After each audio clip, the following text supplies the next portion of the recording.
नमस्कार सांग मैंने मु पुणी थारे एमटीसी इन्फोटेक ओडिया चैनल को स्वागत जनाऊँ।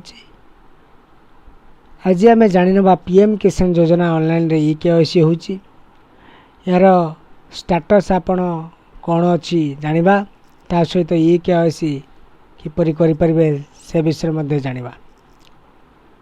जो माने पीएम किसान योजना रे अंतर्भुक्त से माने करिया पई बाध्य। आसंत वीडियो को स्टार्ट करिबा। प्रथम आम क्रोम ब्राउजर खोली पीएम किसान सर्च करी नबा। प्रथम लिंक पर क्लिक करिबा। बर्तमान सीएससी लॉगिन पर क्लिक करी नबा।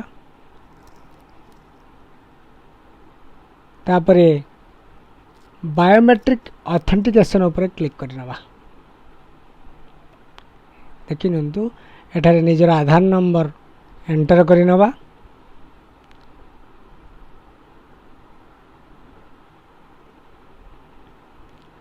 एवं पाखरे देइथिबा कैप्चा टी को फिलअप करी नबा।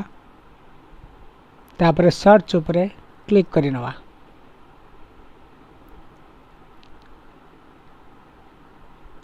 जदि आपणकर केवाईसी पूर्व हेइथिबो ताले केवाईसी डन बोली देखैबो।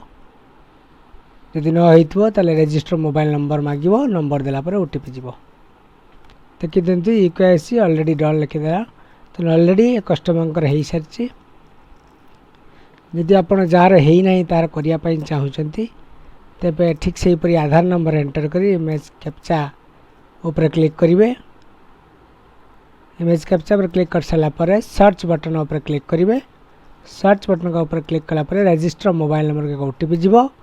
ओटीपी दे सारला पर आपण निजर फिंगरप्रिंट देई मॉर्फो डिवाइस हो किंबा